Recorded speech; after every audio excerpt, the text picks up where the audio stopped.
Ice cream. ये उन दिनों की बात है जब एक आइसक्रीम की कीमत बहुत कम थी। एक 10 साल का लड़का एक कॉफ़ी शॉप में दाखिल हुआ और एक मेज़ पर बैठ गया। एक वेटर्स ने पानी का गिलास उसके सामने रखा। एक डबल स्कूप आइसक्रीम की कीमत कितनी है? 50 रुपए, वेटर्स ने जवाब दिया। छोटे लड़के ने जेब में हाथ डाला और उसमें सिक्के गिने।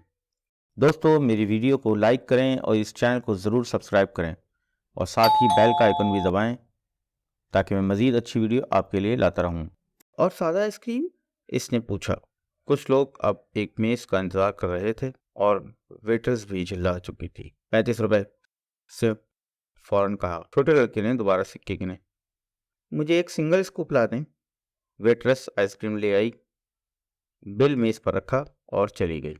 लड़के ने आइसक्रीम ख़त्म की, कैशियर को अदायगी की और चला गया। जब वेटर्स वापसी आई तो उसने मेज़ को साफ करना शुरू किया। फिर जो कुछ देखा, जैसे उसके गले में कुछ चीज़ अटक गई। वहाँ खाली डिश के पास सफाई से 15 रुपए के सिक्के रखे थे। तो दोस्तों, उम्मीद करता हूँ आज की कहानी आपको पसंद आई होगी। दोस्तों, मेरी वीडियो को लाइक करें और इस चैनल को ज़रूर सब्सक्राइब करें और साथ ही बेल का आइकन भी दबाएं ताकि मैं मज़ीद अच्छी वीडियो आपके लिए लाता रहूं।